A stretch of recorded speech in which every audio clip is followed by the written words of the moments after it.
And so that story that I promised you, I worked once on an orthopedic unit in California, and one night, to my dismay, I got in a 12-year-old boy as a patient. And his story was this. The week before, he had stepped off of a curb. He was a very obese boy, and he'd stepped off a curb and hurt his knee and felt like something popped. And so his mom and his auntie took him to the emergency room in the town where they lived. And he was triaged in and just assessed as, hey, stepped off a curb, knee hurts. And that was pretty much it. The triage nurse did a set of vital signs and gave him an ice bag and told him to sit and wait. And this was a huge county emergency room.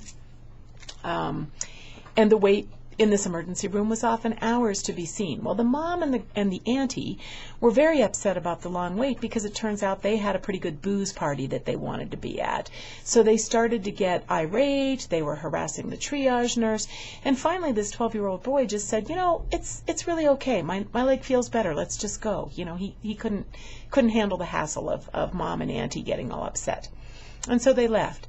And he continued to go to school and continued to do all of his regular activities for a week, but each day he limped a little bit more and a little bit more.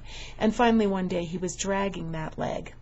And so mom and auntie took him back into the emergency room where, because he couldn't even walk, he got right through. He didn't have to do the ice on your knee and wait for 4 hours routine. And they found that sadly, when he had stepped off the curb the week before, he had fractured his tibia. The tibia had been displaced and had cut off the nerve supply and the blood supply to his lower leg and foot.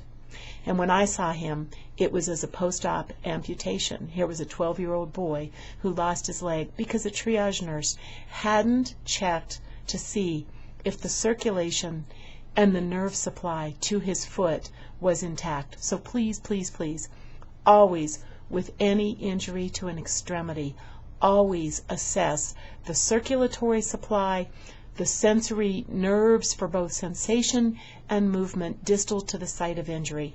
And if you even think that there is a hint of compromise to the vascular supply or the nerve supply, this patient is now an emergency patient, triage level 1. And that's it.